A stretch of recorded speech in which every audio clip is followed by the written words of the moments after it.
Hey, good Thursday morning, everybody. Welcome to the Volquest Mailbag Podcast. I'm Eric Kane alongside Grant Ramey, Brent Hubbs, and Austin Price. Got a lot of questions to get in here today as basketball season has wrapped up. Baseball season continue on with SEC play, spring practice on into week number 3 with the spring game coming up just before you know it. All that and more in your questions here today on the Volquest Mailbag Podcast. We'll start with ZJSvols. Deron Rippey is still not signed with Duke. Is Rick kicking the tires with any high schoolers, or is he full speed ahead with the transfer portal?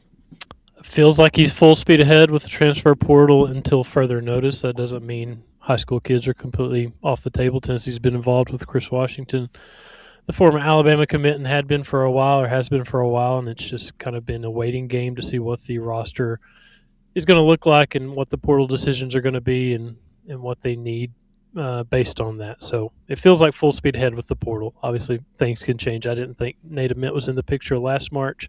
And then suddenly he was in the picture, and suddenly it was happening. So things can change, in an instant. But right now, I think it's full speed ahead to the portal. Said, I'm sure you've seen the Amari and Bishop discussion. They play different positions, but what would you do? Can Bishop stack back-to-back A-plus off seasons and turn into a 10-point-per-game player? People were expecting him to transfer, including me, and he turned into a solid player and finished at a 36% three-point shooter. I was extremely impressed with Bishop. He had a little bottoming out there for a minute, but he responded in March, and that was big. At the same time, I like Amari's upside better long term. I think it comes down to money, though, and how much Bishop Boswell thinks he's worth, how much Amari Evans thinks he's worth. What can you get Amari for versus what you could get Bishop for? Which one would want to test the open market? I would lean towards Amari because I think it would be a cheaper deal. And I like his upside better, and I thought he was very impressive as a freshman. And I agree with the question that I expected Bishop to transfer this time a year ago. He never did.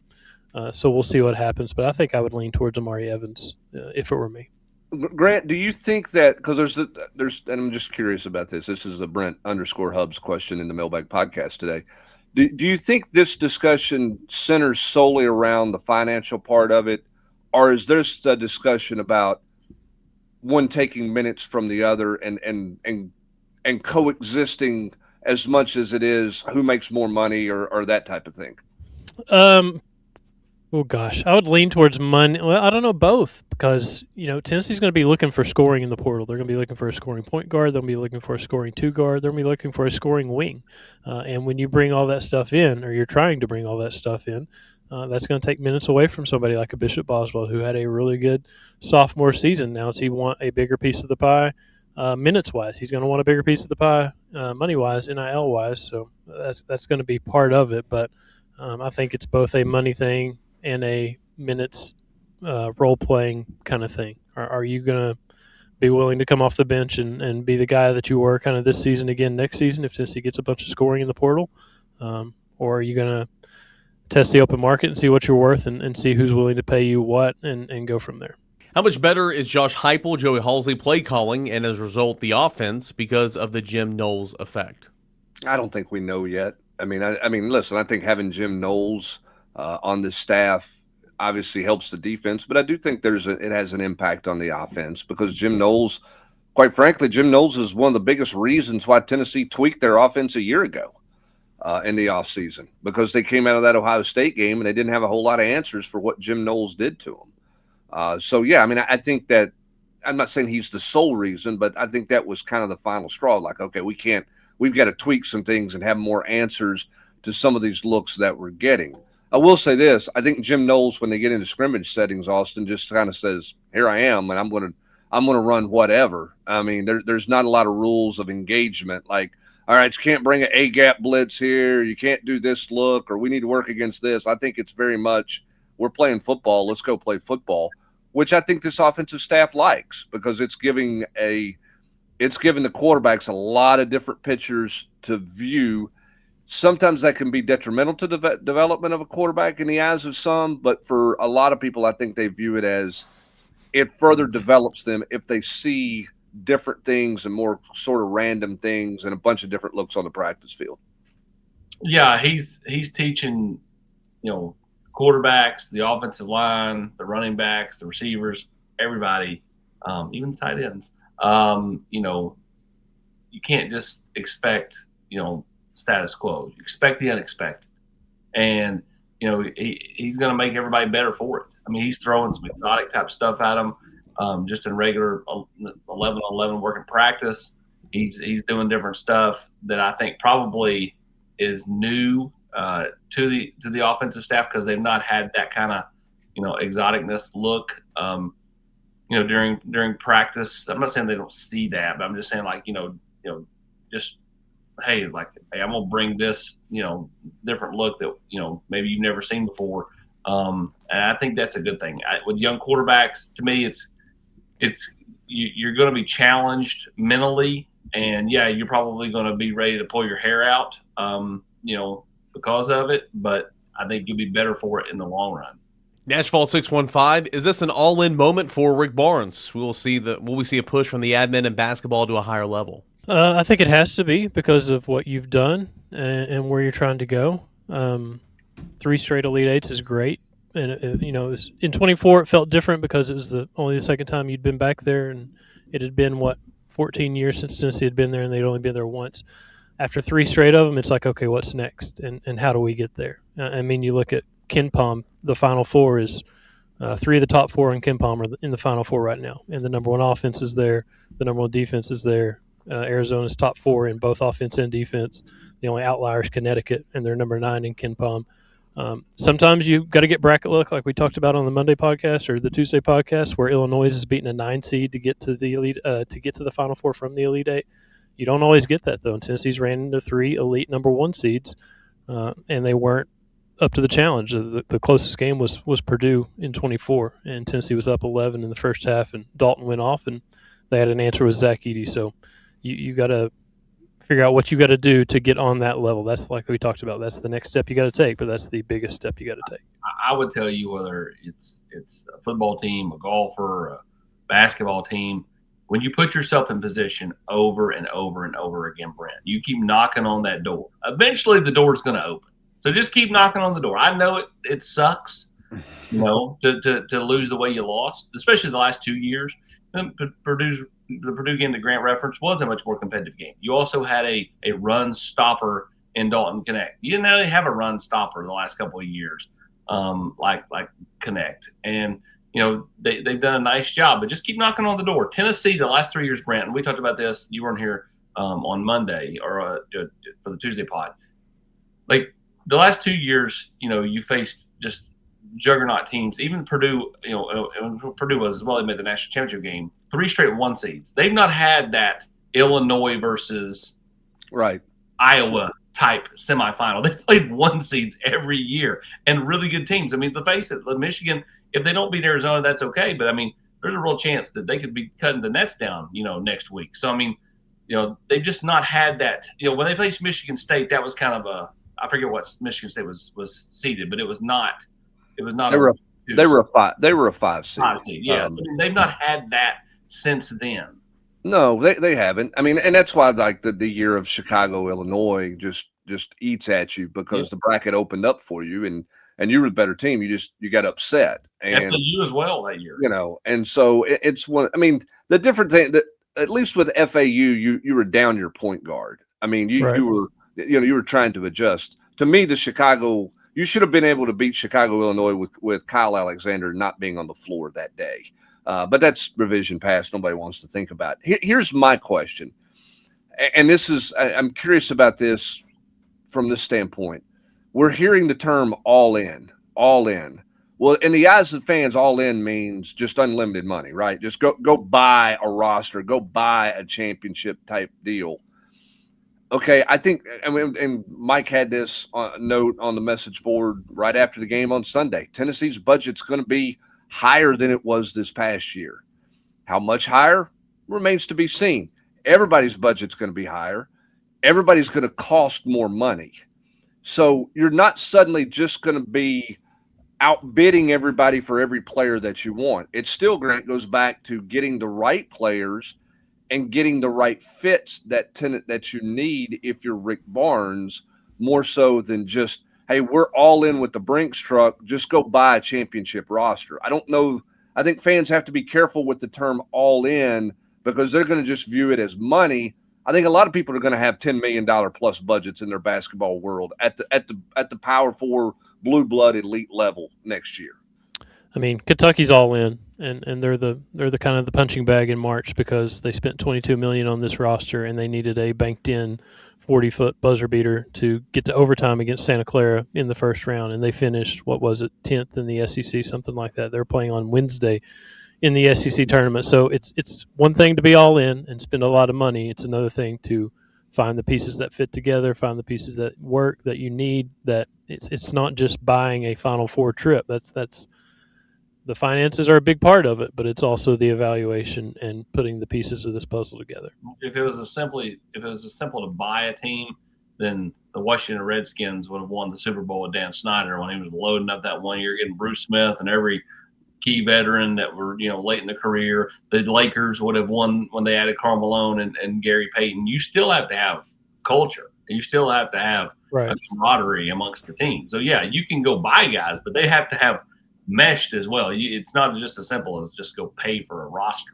Just do what you got to do to not be the Buffalo Bills and go to 4 straight Super Bowls / Elite Eights and not find a way to win one of them. How many Big Threes have been in the NBA since the original Big Three? How many NBA championships? Right. There's been a lot of Big Threes, right, over the last couple of years. How big is the Kesean Bowman commitment? Should we be nervous the rest of the way? Kid is a baller. By the way, there's only one Big Three. Praise hell and praise Dale. Kesean Bowman was great for Tennessee this past weekend. I mean, it was a big get.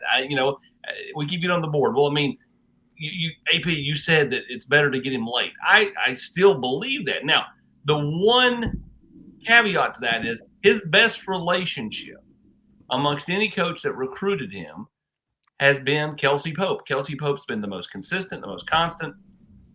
He's just the guy that jives best with Kesean.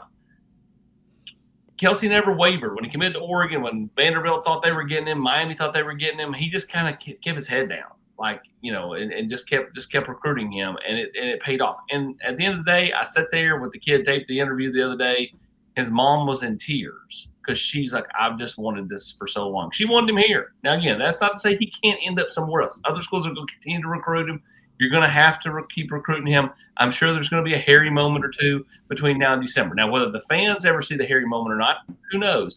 But I still think mom wanting him here, Kelsey being the best relationship, Tennessee was the one school to me that could land a commitment and potentially keep a commitment for Kesean. Well, and I think the other thing that helps too, Kelsey's been through this, because when TK Keys committed, everybody was like, wait a minute, this one's, and when he committed elsewhere, and it was at Tennessee early on, Kelsey didn't panic, much like he didn't panic with Bowman. Like, I think Kelsey's experience in being able to manage this type of stuff gives Tennessee a chance to be okay with the earlier commit, as opposed to you're hoping just to swipe him at the end, because A, the relationship you mentioned, and two, he's been able to weather storms with guys like this before to get it done. Kelsey just impresses me more and more every day. He just does. I think when he first got the job, I think he was a guy who, thought he knew recruiting and did a decent job at it. I think he understands it now. Like, I think his growth in recruiting is dramatic. And I think he knows how to talk to kids. I think he relates to kids. He's a young guy. He's got swag. I think he's Tennessee's best recruiter. Now, we'll see if Poindexter can give him a run for his money. I think he can as well. They both have that swag meter up very high. But Kelsey is just like this guy who just kind of, to use a bunch of, he oozes confidence, but he's not cocky.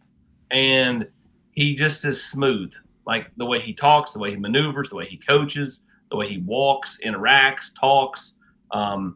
He talked 13 minutes, earlier this week to the media, and I was like, man, he could have won another 13. Like, I mean, he handles himself like a pro, and again, I continue to be impressed by his growth. Can you give us some background stories on Jourdan Thomas? His Torchbearer video was really, really touching. Torchbearer video was really, really touching. Go ahead, Brandon, then we'll add to it. Well, he's obviously just a terrific kid. I mean, it's unfortunate that the injury that he had. I think he could have played here. I do. I think he was going to get an opportunity to play here, a real He opportunity. did play here a little bit. Yeah, but I think he was kind of moving into that world that, hey, it's my time, and we're gonna be able to run with it. And just a freak injury that was a really, really hard injury. I'm sure he had plenty of pity moments through that whole process, but man, he's just come out of it as just his personality and who he is, how he was raised, and what his family is about just oozes through when you see him. He never has a bad day walking around. He's always got a smile. He's always got a hello. Talented guy who just unfortunate that he suffered what he suffered. I would imagine he and Poindexter have some things that they can relate to, and I think they're probably both be good for the other, and helping Jourdan Thomas develop into the world he wants to as a coach. And what you just ended with, I think he's got big time potential. And the hard part is understanding, like, the kid's 21, 22 years old, right? So I mean, like, he still should be in college. But I mean, like, I told him about 6-8 months ago. I was like, I'm calling my shot. Your personality, you keep in this business, you keep doing what you're doing, and you're gonna be able to write your own ticket as a coach, because he's just got the it factor. The kid has always had a personality. I think this has even blossomed more through the injury, because he had to, develop more social skills, I guess is the right word. I think his ability, he was always fine, when you're interacting with him. But I think now it's even like, hey, I've got to, change who I am. I'm no longer an athlete. I'm a guy who's a student coach who wants to be a coach. I think he's got big time potential down the road. Like, if I'm a Tennessee fan, I'm excited because I'm wanting him to be a part of a Tennessee staff, down the line. Again, you can't think about that right now, because, again, he's just 22. He's got to go. He'll have to go away, coach somewhere, come back. But I just super impressed by the kid. And you're right. I mean, has a huge heart. And you can just see the tears rolling down his face, how much it meant to him. Loves to tell his story, because he feels like he can inspire others. Obviously, has talked with Inky at length about, his path. And again, Inky's was a more drastic deal. Like, Jourdan didn't lose any kind of limb to the use of like Inky did. But I think both those guys are tremendous ambassadors and stories for Tennessee. Certainly not, to the level of, you, Matt, and Brett and everything, but man, I'm working with recruits over the years. He's one of my favorite ones that I ever worked with. I mean, he was just, first of all, he picked up the phone. He would tell you what you want to know and all this stuff, and he would keep you locked in, but he would work with you, and he's one of my favorite recruits. He got here, had a little playing time early, but I think it's important, growing up, my dad always told me to try to be as well-rounded as possible. Like, don't let your identity be one thing. His identity is not just football. He's a football guy, and I think football is going to be what he does for the rest of his life, but man, he is faith-based. He is he works in the community, and he's 21 years old. I mean, he has his hands in so many different pots to where when you have this devastating blow, like, it's just not over. Like, he's got a community to fall back on in a number of different areas. So I'm just so impressed with him. That video really was touching. I'm so happy for him and just like what Josh Heupel said at the end of it, man, like, this is a perfect lesson for everybody that, you can try to make the most of any situation that you're dealt. So good for him, no doubt. I'm excited to see what he does in terms of coaching. Coach Barnes will be 72 this year, and he is committed to coaching next season. Realistically, how many more years could he coach? Is it possible we have him for a few more seasons? Yeah, it's possible. It's an annual conversation that we have, because it felt like in 24, it was like, man, could Dalton Knecht get this guy to the Final Four? Is this going to be his final season? Then it was like, well, no, he'll stick around for Zakai Ziegler's senior year. And then he's back for this past season, and then he gets asked after the Michigan game, like, you're coming back next season, right? And he didn't even give it a second thought. He was just like, yeah, that's what's going to happen. Like, that's what we're doing.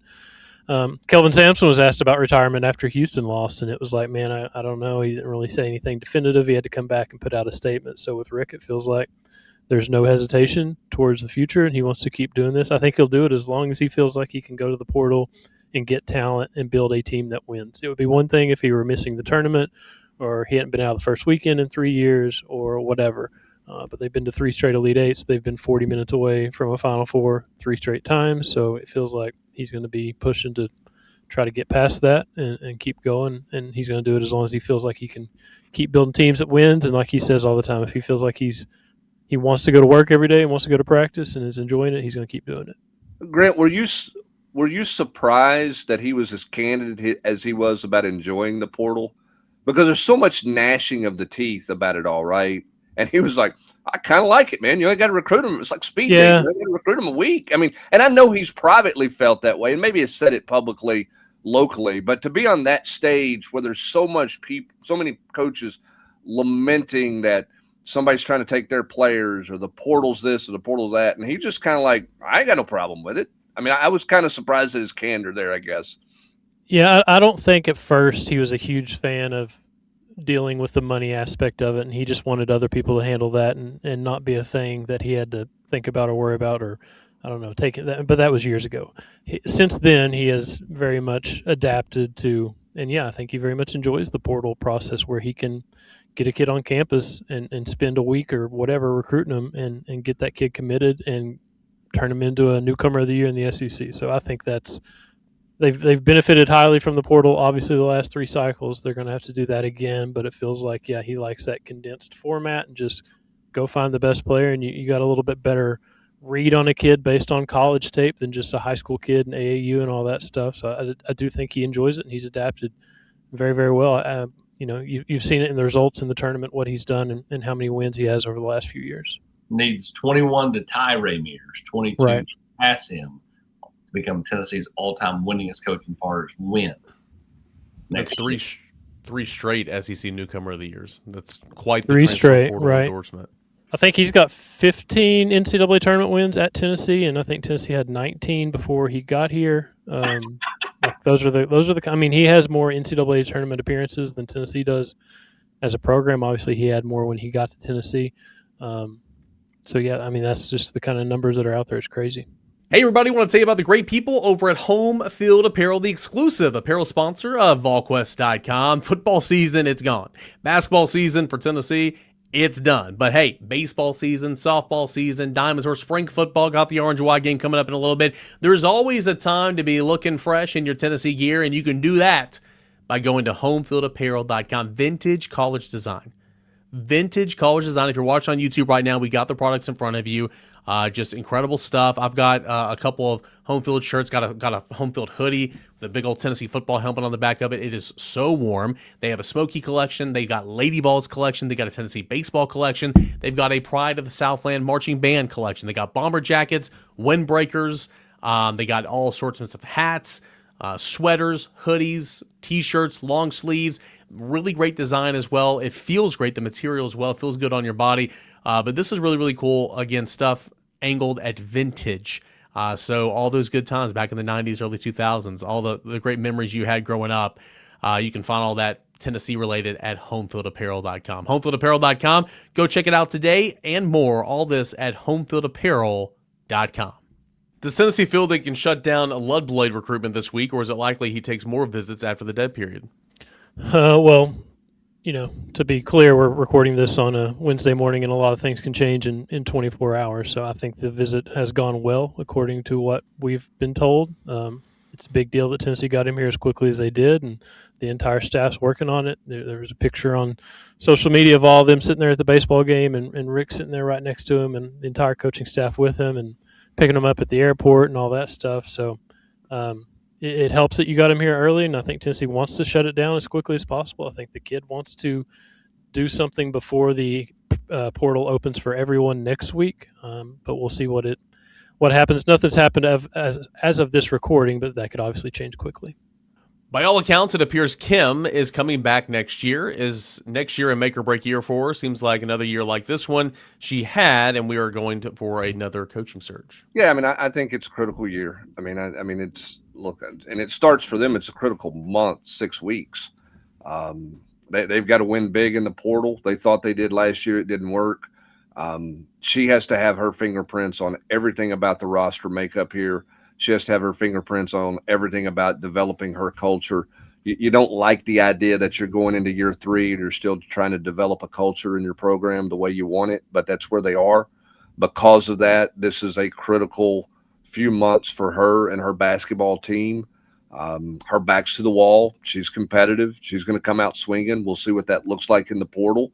and then we'll see what she can get out of her team. But yeah, I mean, that's certainly going to be a critical year 3. I mean, you can't do what they've done this year on a consistent basis and then make it. That's just not going to work. What is your assessment of Josh Elander being in the dugout or coaching third base? Is it really hard to see that the poor hitting and overall poor management decisions are not correlated to him not being in the dugouts? Here's the thing. I think this is just my opinion, of course. I think this is one of the biggest overblown things out there. If Tennessee was winning games, no one would even know. This wouldn't be a deal. But Tennessee's not winning games, and so everything's got to be nitpicked. And my personal opinion, I think he should be in the dugout. I've always thought that.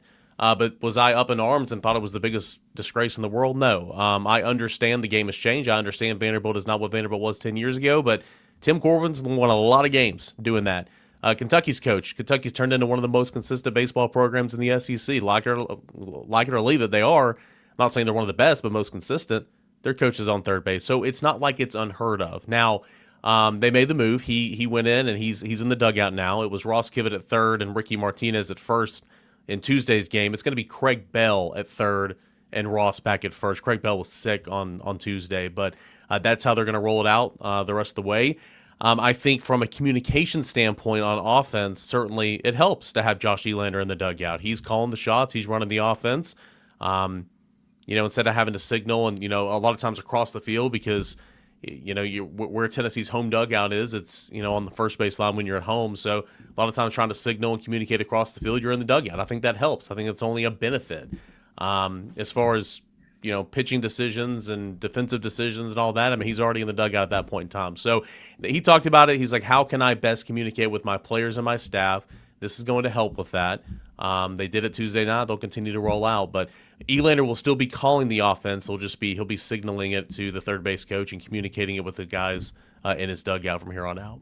How much better do you think the new staff is recruiting compared to the old guys? Austin, you kind of touched on this a little bit ago with Anthony Poindexter. How much better is this new defensive staff and Tennessee staff overall at recruiting compared to the last staff? Time will tell because the results matter, right? Are they getting kids to campus? Yeah, get them all, a bunch of kids to campus, a bunch of big timers to campus. The last staff did too, like the last defensive staff. But how many do you close out? How do you do when we get to July and you're sitting there with basically your full class at that point? What does that look like? So time will tell on all that. But they've done a nice job. Kids talk about Poindexter a ton. Talked to one high school coach who said that they were on a Clemson visit, and he and his kid were talking to another prospect, and the two kids, all they could talk about was Anthony Poindexter. That's what they love that guy. So I mean, you see, I think traction, positive movement. Now the results again need to get a couple months down the line to be able to me judge it more properly. But I mean, they certainly seem like they are a hungrier group of recruiters, as a whole. I mean, I think the upgrade of the defensive talent on this roster over the last 5 years from Josh in the Josh Heupel era has been really, really good. You can debate the development of it if you want to and these type of things, but the upgrade in talent that the previous staff has put together on the field in terms of talented guys who they've beat out to get those guys, aside from maybe the safety position. There you go. Defensive line linebackers have been great. I mean, they haven't really come up. I mean, they've been fine there. So I don't think that was their biggest shortcoming. I think their biggest shortcoming was, some in-game adjustment stuff, and they were riddled by injury last year, but maybe not having answers throughout the game as teams adjusted to stuff that they were doing. Well, I mean, we talked about Jourdan Thomas, and you think about if you think about the secondary year ago, which was I mean, they got lucky that Colton Hood they had a spring portal window and they were able to get Colton Hood. But I mean, McCoy, Gibson, Jourdan Thomas, all guys who would have been in the secondary a year ago that weren't. And I mean, you start going down the list, and that's tough to overcome when you start thinking about guys that were going to be starters, had been All-Americans like McCoy, and had all kinds of potential like Ricky Gibson.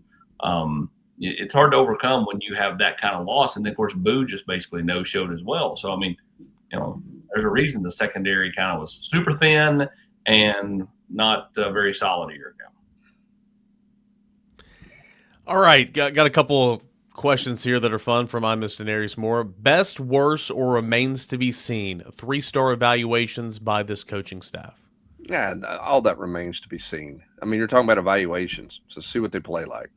I mean, it's in every sport. Nobody thought Dalton Connect would be what Dalton Connect was when he came out of northern Colorado. I mean, people were trying to figure out who he was, you know? I mean, so all that remains to be seen. There's no way you can sit here and go, they're the greatest 3-star evaluators in the history of 3-star evaluators. I mean, we'll see what guys develop into. The first time we heard Dalton Connect's name, somebody confused him with Dalton Kincaid, the NFL tight end. That's how unaware people were of the kid's actual name. That's how far he came. Best book about sports, Grant. You have one. Mike, this is a great question for him, but he's not on the pod today. I love reading NFL history books. So there's a biography by Jeff Davis about Pete Rozelle, the former commissioner, called Czar of the NFL. And Pete Rozelle's like the link between what the NFL was in the old days until what it's become today. Like he's the guy that fast-tracked it to what it is today. So that's always been very interesting to me. There's another one called America's Game by Michael McCambridge. Anything by Michael McCambridge is elite. Baseball book, The Boys of Summer by Roger Kahn. It's great. That's 3 off the top of my head. If I Never Get Back by Daryl Brock. Check it out. It came out 2 of my favorite things. Old school baseball back in the 1800s and sci-fi time travel. All in one book. Love it. He has a sequel. What? I love anything sci-fi, and I like old school baseball, and that's both. And you found a book that somehow combines these two things? Yes, it's about time travel. Guy goes back and plays baseball for the Cincinnati Red Stockings back in the 1859, 1860. Like it's all 1869. Sounds like Men in Black 3 to me. That's pretty much the thing. It feels like a lost episode of Quantum Leap to me. Quantum Leap Hubs for the win. There's a new Quantum Leap out on Netflix now too. I'm sure Hubs has checked it out. I'll tell you I found a good book years ago that I enjoyed reading when it came out was A March to Madness that John Feinstein did following the ACC to the NCAA tournament. Yeah, I thought that was a pretty good read. I read that actually on an airplane ride to Los Angeles and then to Sacramento, California for the Vols to get ready to take on Illinois State in the Jerry Green era as they played in the 8-9 game in the Sacramento Kings. And what happened in that game? The Vols lost in overtime, and I got everybody on a really early flight coming home, and nobody was really happy because I was the one not on deadline at that point. They're like, find a flight. So I did, and it was a flight that you basically left the arena and went to the airport because I was ready to come home. From the Quantum Leap era, what about Early Edition? Remember that one? Oh, yeah. The TV show Early Edition? Yeah, the guy got the paper for the next day, a day early. Back when I lived the early. So old, there were newspapers. Yeah, I felt like I sort of lived that show because every Sunday night during recruiting, the News Sentinel would drop off the Monday morning newspaper at like 1 a.m. at the BP at the bottom of the hill from where the radio station used to be off of Kingston Pike, right there at the corner of Paper Mill and North Shore. There's a BP there, and that was one of the first places to get a newspaper for the next morning. So Mike Keith and I, one of us would stop on our way home Sunday night to grab the newspaper so we could go to bed to make sure that we had not missed anything in recruiting that Jimmy Himes had after Sunday visits when you were trying to call everybody. So that was the closest thing I ever got to Early Edition. I read the paper before I went to bed. See, in Jefferson County, the Standard Banner, Tuesday, Thursday edition, they would put it out Monday night at 10 o'clock, and I'd go and see how many times my name was on the paper from the game on Friday. Wow. Big me guy Eric. 100%, yes. Look at Eric Kane. How could they not have a picture of me in the story this week? What are we doing here? Still am a big me guy. Some things never change. And if you go to Mitch Kane's house up there in Newmarket, Jefferson City, wherever he lives, the mayor. You walk into Eric's room, and it's like Ray Finkel's room where the mom and dad preserved it from all those years gone by. Oh, there are some rooms like that for some of my friends. I think that's weird. Just for fun, overrated, underrated, properly rated, Field of Dreams. I know we have some opinions on this. I think it's overrated. Stop. I think it's properly rated. Yeah, I think it's properly. I enjoyed it. I don't. Anything with James Earl Jones and Kevin Costner, I could listen to those two dudes just talk with my eyes shut and be happy in life. I think you have to take it for what it is. It's not a remote drop for me when it's on, unless James Earl Jones is getting ready to do his speech there on the bleachers. But aside from that, I think it's a good movie, but it's not a remote drop because it's just it's. I mean, Eric, you should love it because it's kind of the book you were talking about. Yeah, earlier. I mean, it kind of is. Yeah, I mean, like it kind of just because That's a good point. I think it's a really solid movie. Like everybody talks about like it being one of the greatest baseball movies of all time, and I'm not there. But you are right. That kind of fits the narrative I was pitching earlier. So you're right. Did you see my Twitter last night, Kane? Somebody put on Twitter the exact scene from Major League 2 where she's like, "Crank it, Jerry." I love that. I watched it. I was like, man, I'm just fired up. And then the poster said, "For my money, Bull Durham is a better baseball film." You guys know my thoughts on that. I love that movie so much. So give me that movie over Love of the Game, Field of Dreams. I like Moneyball, but Bull Durham is one of my favorite baseball movies ever. Well, go ahead, Grant. Sorry. What's the Hubs remote drop? What's in that category? In terms of sports movies or movies in general? Anything. Movies in general. Let's hear this. If Apollo 13 is on, I'm done. I'm done. Like, okay, we're finished. Like, throw it down. Like, we're good. I'm not moving until Apollo 13 is over. So that one, I'm not a huge movie guy, but that one's there. I tell you another really good movie because I love the characters in it is If a Time to Kill is on, which is based on the John Grisham book. It's got Matthew McConaughey and it's got Samuel L. Jackson in it. That's a remote drop movie for me. It's a twisted kind of weird movie, but that one's, that was a good book, and when that one's on, I'll stop and watch it as well. What are the two Morgan Freeman movies with the ones with Ashley Judd? The other one's not. Oh, Double Jeopardy. Morgan Freeman's not in it. I can watch Double Jeopardy with Tommy Lee Jones. I can watch that movie for whatever reason too. Along Came a Spider or something. Correct. Along Came a Spider was one of them. That was based on a book. And then both of them are based on books. Both those are fantastic. I can watch those on loop. In the Line of Fire with Clint Eastwood I just love that movie. I don't know. I just love everything about it. I love it because it involves the president, involves Secret Service, and our good friend Brian from up there in DC. Just name dropping. A few good men. Did anybody mention A Few Good Men? Yeah, I mean that's one. The problem with that one is it's on like 19 times a week, so you can remote drop it anytime you want to. But yeah, that's one you kind of get sucked into pretty quick. Because Jack Nicholson's so terrific in that movie. Andy Griffith alum. One for me. That's right. He is an Andy Griffith alum. That's exactly right, Grant Ramey. Alum. He is, Eric. Don't laugh at that. You mentioned Crimson Tide last time we talked movies. That's one for me too. And then super underrated comedy that involves a Crimson Tide actor, which is Gene Hackman, who I think is fantastic. Is Welcome to Mooseport with Ray Romano and Gene Hackman. That's a fantastic comedy movie. Again, another former presidential type thing. The submerging of the sub leaving the bay in Crimson Tide's one of the best 4.5 minutes of cinema that you'll see when they're on the brig and he's smoking a cigar and they actually found a sub leaving and they shot that. That's real footage of a sub. It's not CGI, but they've got the Seaman's Creed as the background music in there. It's fantastically done by the director. Just fantastic. I'll tell you another one that is just, it's not dramatic. I can get caught up in Days of Thunder pretty quick as well. Oh, and I know that's one of Grant's favorite. Don't get me started. I know that's one of Grant's remote drops, but I can get caught into that one pretty good. Don't get me started. What color are those Lipizzaner Stallions? It's a great scene, man. Speaking of cinema, what were the two Jack Nicholson storylines on Andy Griffith? Oh, I'm going to fail this test, so go ahead and give it to me.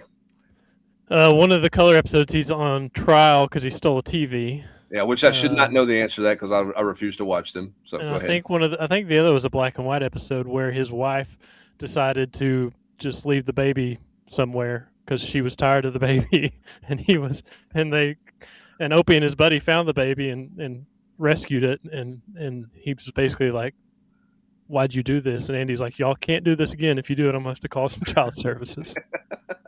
I don't remember that one.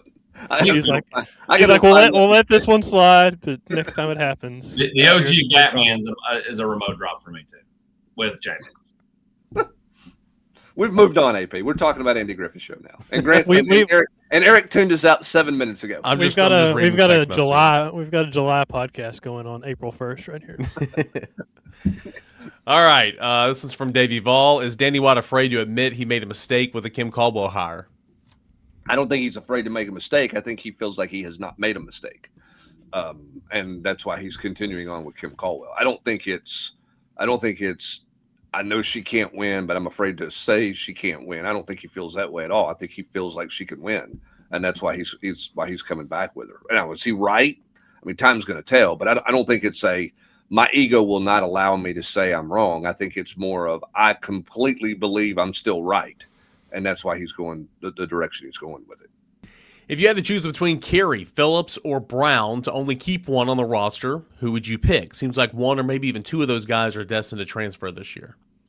Can we relate all these answers to Days of Thunder now that Hubs brought Absolutely. Go for it. How Kim Caldwell is Cole Trickle and Danny White's Harry Hogg, and he's trying to teach her how to compete at a higher level after she's gotten into something that she didn't have experience in before.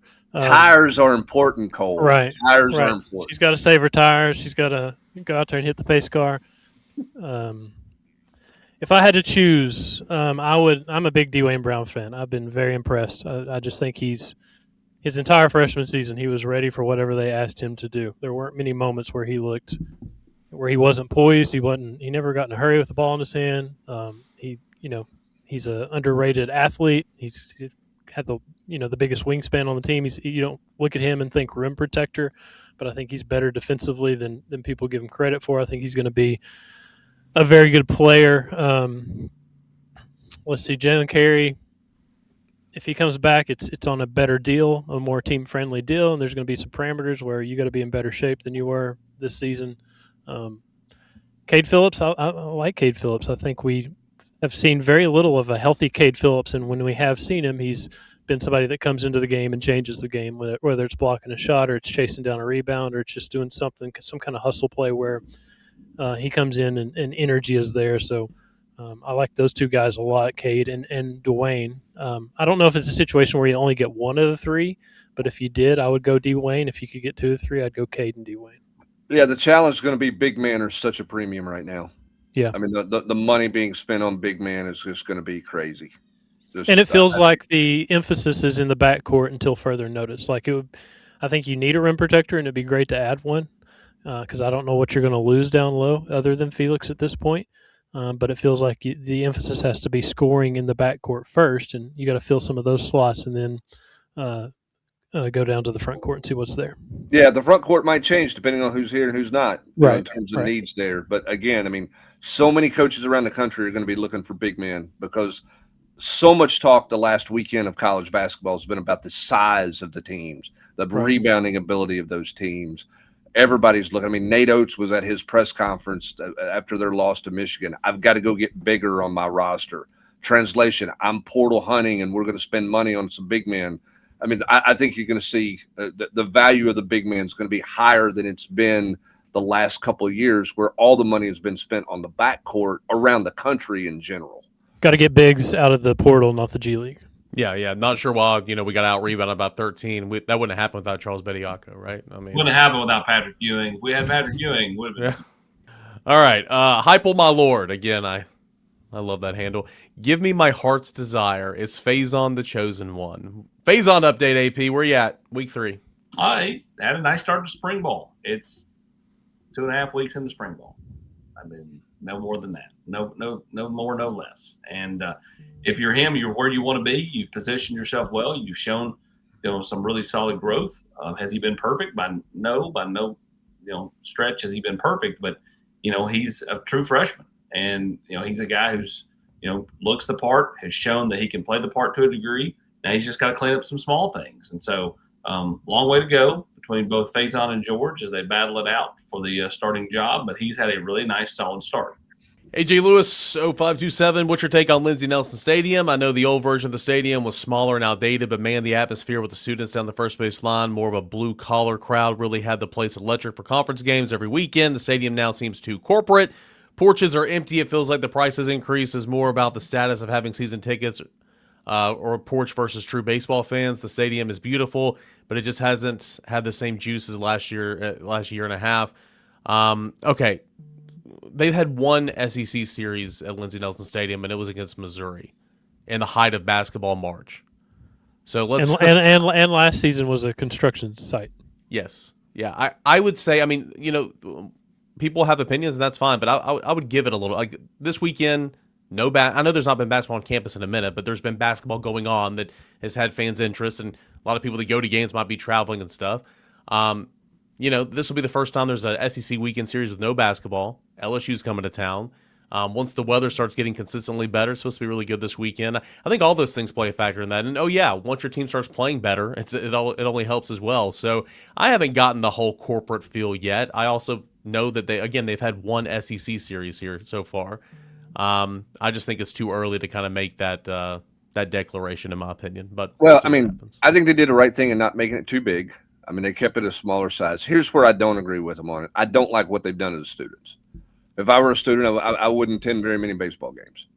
You can put me all the way down the far end of the right field line, away from things, and I got to stand for 3 hours, 2.5 hours. I don't have a seat. I understand you weren't going to leave them over the third base dugout like they were in the 90s, and you weren't going to leave them exactly where they were, but I don't like.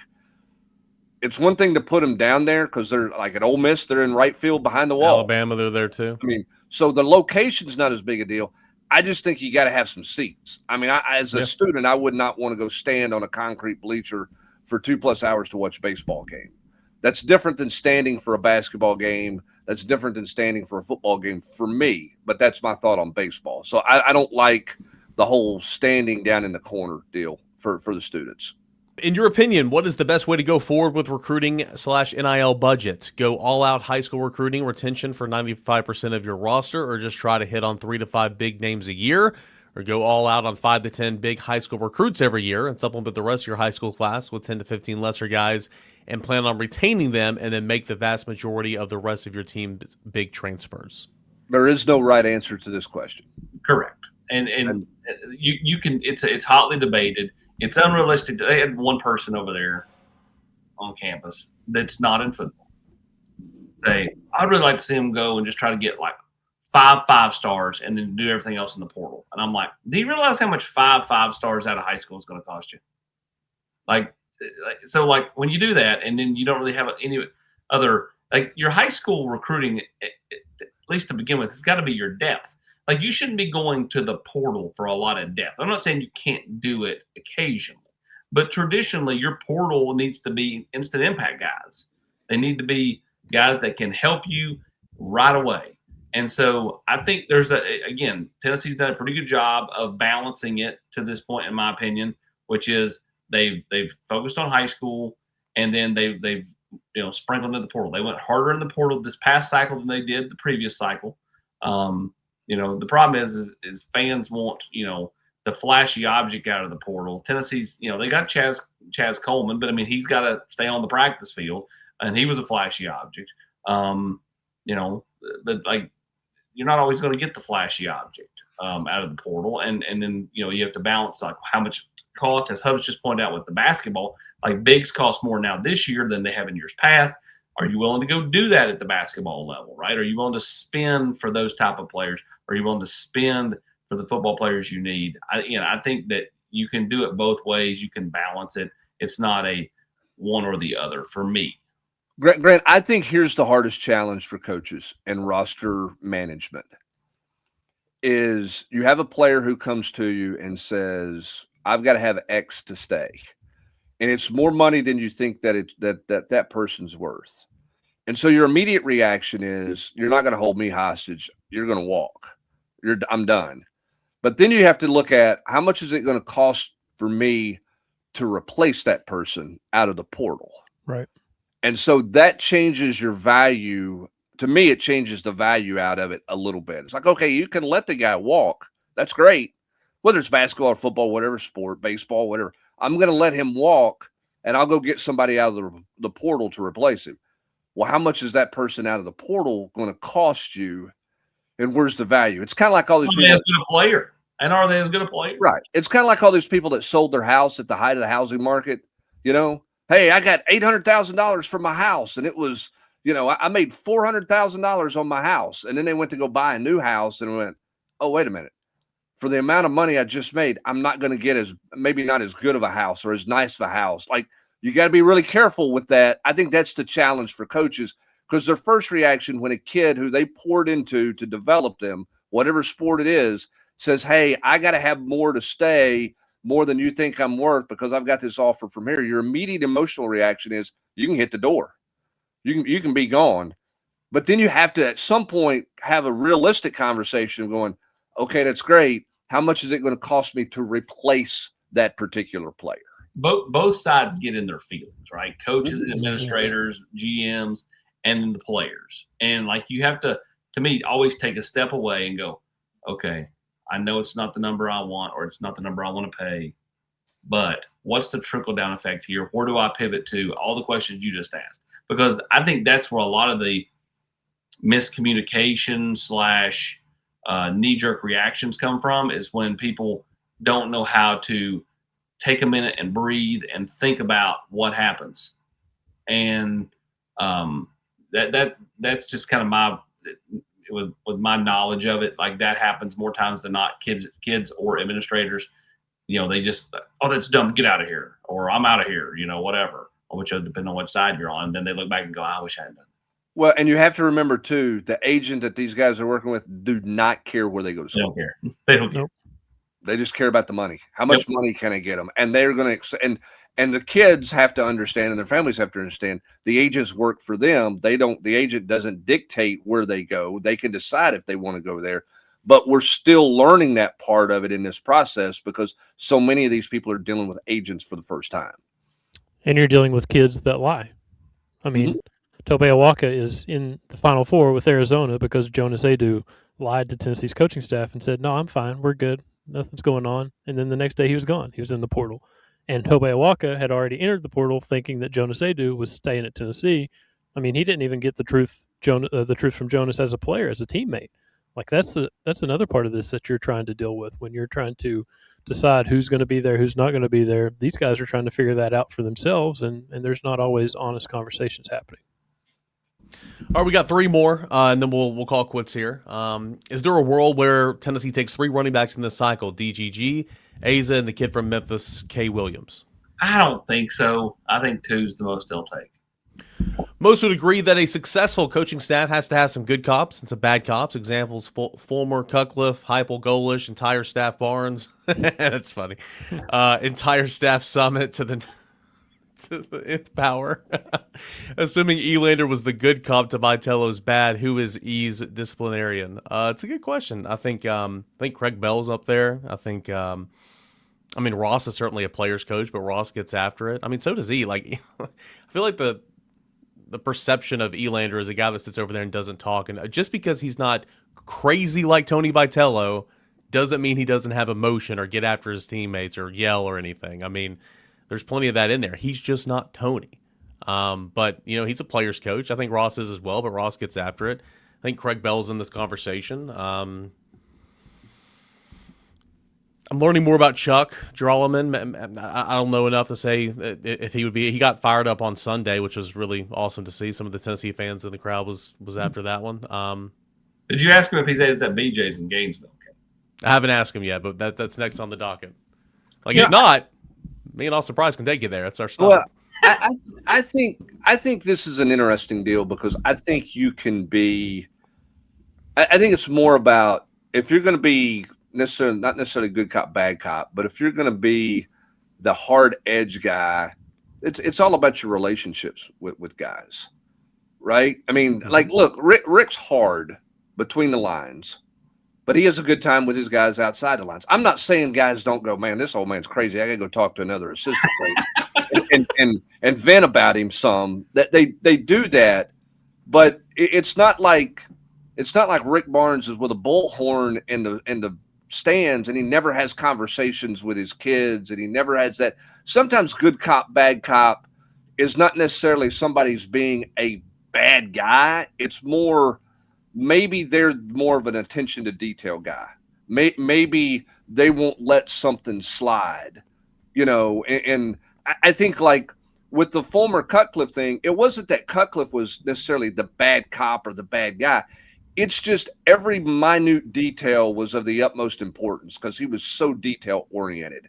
So you have to have somebody on your staff that kind of counters some of that more so than it is, well, he's a good guy and he's a bad guy.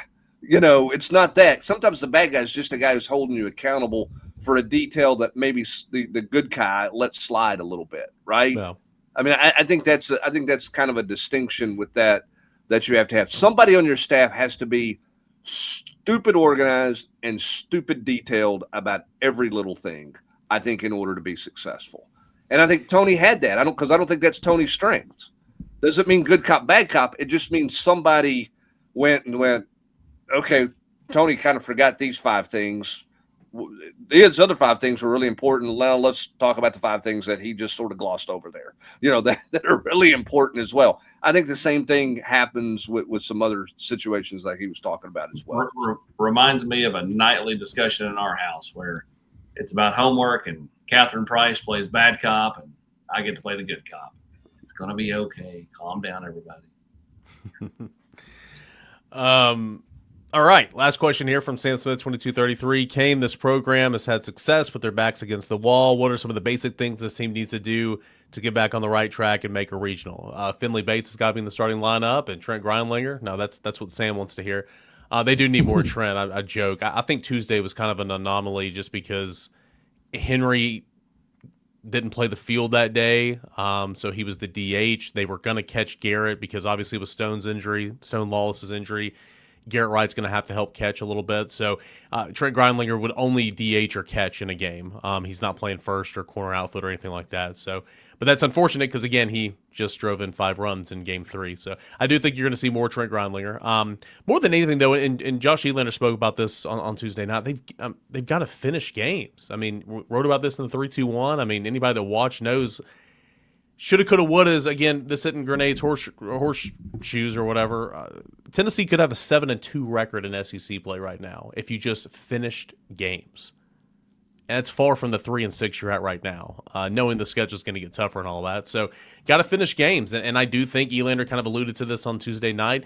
Sounds like they're going to shuffle the deck a little bit with this weekend rotation again. What that looks like officially, we'll see. But again, to me, that says who can I trust in the bullpen? Right now, Cam Appenzeller you can trust, Bo Rudy you can trust, and probably Brandon Arvinson, who just started Friday's game, but that doesn't mean he can't go back to the bullpen. So how can you stack your rotation in order to get some guys that can take you to that finish line and get things done? I think Arvinson could be one of those guys, Appenzeller, Rudy. So what's that mean for the starting rotation? Is Teagan back? Do they mix some things up? Maybe mix the order up? I don't know. We will see, but that's kind of what that tells me. When he made those comments on Tuesday. So they just got to finish games, man. I mean, defense is playing cleaner. Offense, the last 2 games has looked better. Starting pitching continues to be good. Long relief continues to be good. They have to finish games because that is where they just fell apart. And if they go and do that this weekend and win games 4-3 and 5-4 and somehow win the series, or let's say hell freezes over, they sweep them. Everybody's going to say, see, you need to be in the dugout. When in reality, they just learned how to win the game instead of lose the game late. By the way, I do want to wish Brent, it's the last podcast of his Volquest career. He's going to work at Bob Jones Automotive. Great. A few will get that. That's an April Fool's Day deal, Eric Kane. Oh, no, I get it. It took me a minute, but I get it now. Okay, I'm just making sure. That was a great bit. It was a great bit. He's up me a minute. Car, he's like banging. He had that wrench. He started beating on the frame. Bottom. It was a great bit. It was a fantastic bit that people bought hook, line, and sinker for whatever reason. Some people bought it hook, line, and sinker. Kessling loves April Fools. He loved doing those bits. I mean, he tried to do one every year. Absolutely loved it. I tried to do one year at the radio station. It went over like a lead balloon. I didn't get it. I didn't nail it the way I thought it to. I was trying to do a Knox County resolution banning car flags. that you could not fly car flags on game days, that nobody could have the car flag coming into town for the game. It didn't go over very well. I didn't nail it the right way. I poorly executed that. It was my one and only attempt. You should have done an Orson Welles, aliens landing at Neyland Stadium and taking over the world, mass panic. 1984. Mike Heath did a Heath Schuler to linebacker deal one time early in Heath's career. People kind of lost their mind on that deal because, Heath could have played linebacker, but they did an April Fool's with him to linebacker that angered a lot of people as well. So remember, it's April Fool's. That would be funny, but you could just not do that nowadays. You just couldn't. You'd upset mamas and daddies and agents. Hey, Butch tried to do an April Fool's joke in November on Juwan Jennings being the linebacker. Listen, but with AI and stuff that's on social media, I would continue to use that every day as April Fool's Day. Yeah, it certainly is for Craig Price when he gets on Facebook. The number of times he comes to me and goes, "Hey, did you see this?" And I'm like, "That's not true." Yeah, so I would say to a degree, yes, you can't do it now because parents, but you can also basically fall for April Fools every day of the week, every day of the year through social media. We're so deep into AI that I thought the Hurley video with Roger Ayers was AI when he didn't headbutt him, but their heads come together. I thought that was AI. No. Now that's the question. Yeah, now that's the question you ask is that real? Right. Because you think it's not. It's crazy. All right, we've covered a lot of ground here on today's episode of the Volquest Mailbag Podcast. I'm not sure this podcast is a remote drop for anybody, but we try. Also, I've got sources at Lindsey Nelson Stadium that said Sam Smith 22-33 gave Eric Kane a salute at the game the other night. He did give me a form of salute. That is true. It was a form of a salute. A one-fingered salute. He was celebrating April 1st a little early. Double-barreled that thing. It was a one-finger salute, and it was not a thumbs up. Let's just say that. All right. Appreciate you guys. 50% off at Volquest.com if you want more of this on the General's Quarters, plus a whole lot more. In all seriousness, though, it's Nugget season, right? Transfer portal for basketball, both women and men, going to start heating up here. That officially opens on the 6th and the 7th, but there's conversations right now about it. What these rosters can look like moving into next year. Spring practice, the orange and white game scrimmage practices coming up, and there's a quarterback battle going on right now. There's tons and tons of news to be had out there. You can find it first right here on the General's Quarters at Volquest.com today at 50% off.